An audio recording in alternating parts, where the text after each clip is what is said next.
DNA tests have shown that Subway's chicken is not actually all chicken. You've probably walked into a Subway on your lunch break thinking, I'll grab something quick, light, and healthy.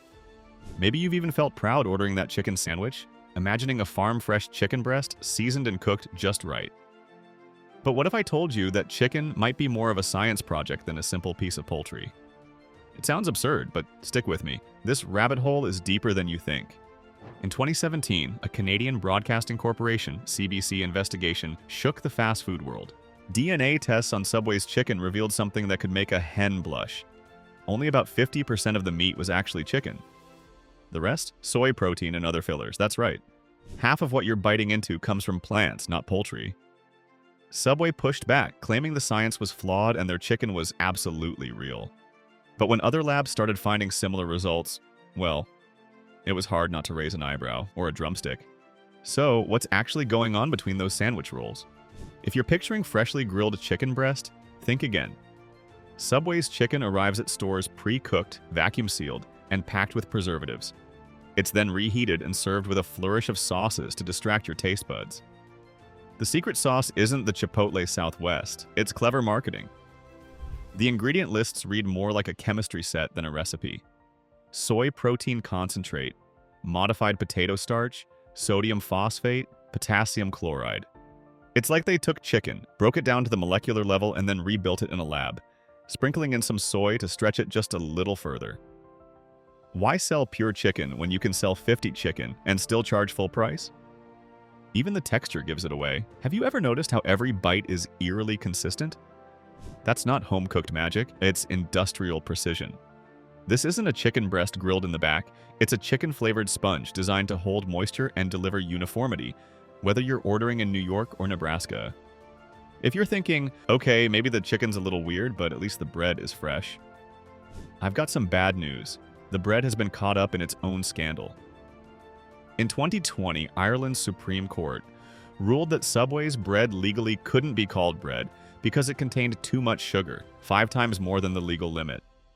Each footlong carried around 50 grams of sugar. That's more than some desserts. Suddenly, that healthy sandwich looks a lot more like cake with turkey. Subway is facing a lawsuit in California over its tuna.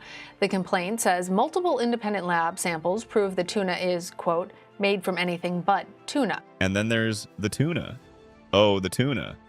In 2021, the New York Times funded lab tests on Subway's tuna sandwiches and couldn't find any identifiable tuna DNA.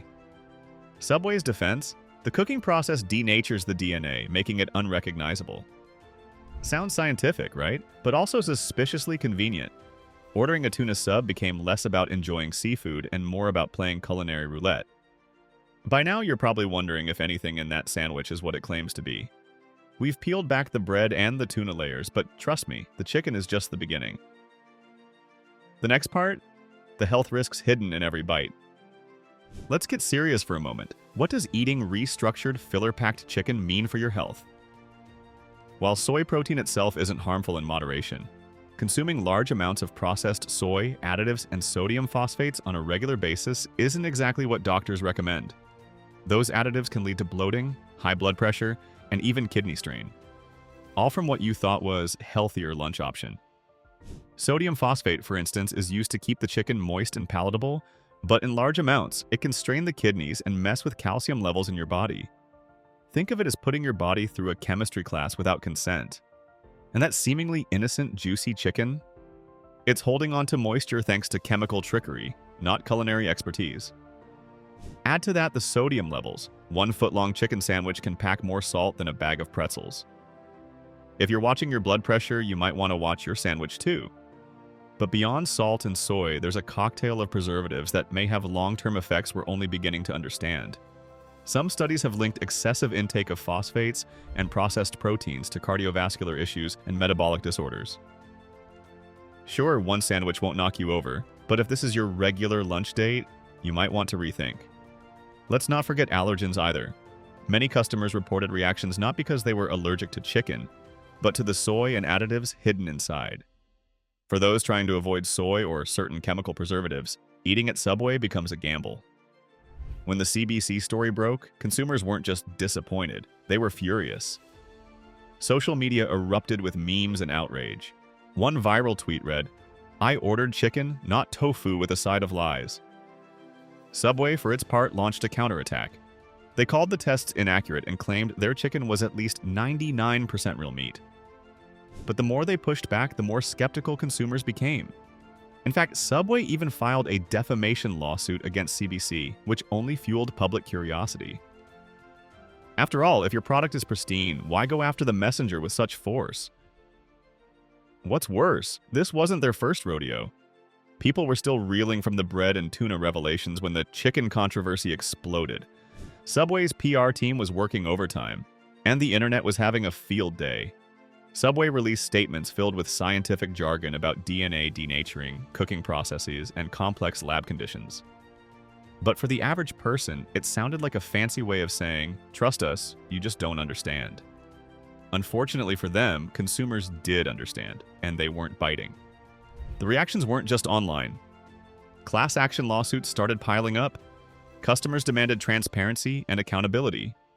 Food safety bloggers dissected ingredient lists and pointed out questionable additives.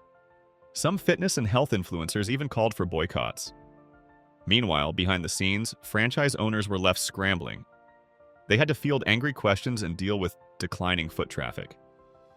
Internal leaks revealed growing frustration among franchisees, many of whom felt blindsided by corporate decisions and PR disasters they had no control over. And it didn't stop there. Competing fast food chains subtly capitalized on Subway's mess. You'd see ads from competitors emphasizing 100% whole chicken or no mystery fillers. The message was clear. While Subway danced around definitions, others were owning transparency. By the end of it all, Subway's brand trust had taken a hit harder than a bread oven at full tilt. And for a company built on the idea of eat fresh, that damage went deeper than a bad sandwich. So, how does Subway's chicken compare to the competition? Fast food chains like Chick-fil-A, while not perfect, at least use whole chicken breasts. Panera touts clean ingredients with no artificial preservatives. Even McDonald's, long criticized for its processed fare, has made strides toward the ingredient transparency. Meanwhile, Subway seems stuck in a time warp, serving up food that feels more engineered than cooked. Food critics describe the Subway flavor, that strange uniformity where turkey tastes suspiciously like ham and chicken feels like spongy filler. Why? Because it's all been processed, restructured, and seasoned in ways that prioritize shelf life over quality. It's culinary déjà vu in every bite. And while consistency across franchises is important, at some point it becomes eerie. When your chicken tastes exactly the same in a strip mall in Ohio and an airport in Singapore, you begin to wonder, how much of that is cooking and how much is chemistry? So here's the big question.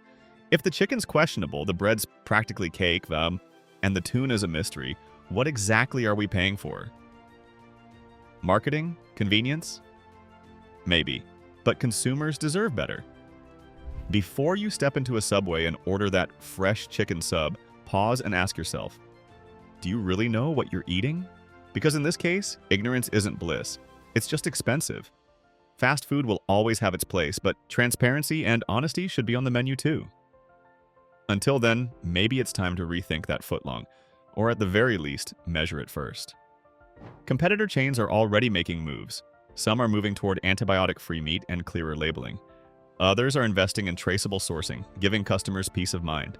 Subway could follow suit, but will they? Franchise owners continue to bear the brunt, caught between corporate policies and customer expectations. Some have banded together to pressure corporate leadership into making changes. But for many, the damage is already done. In a crowded fast food marketplace, trust is currency. Once it's spent, it's hard to earn back. Subway's saga serves as a cautionary tale of what happens when clever marketing collides with consumer scrutiny. And as for the chicken, maybe next time, skip the footlong and opt for something where the ingredients list doesn't read like a science experiment. Before you step into a Subway and order that fresh chicken sub, pause and ask yourself, do you really know what you're eating? Because in this case, ignorance isn't bliss. It's just expensive. Fast food will always have its place, but transparency and honesty should be on the menu too. Until then, maybe it's time to rethink that footlong, or at the very least, measure it first.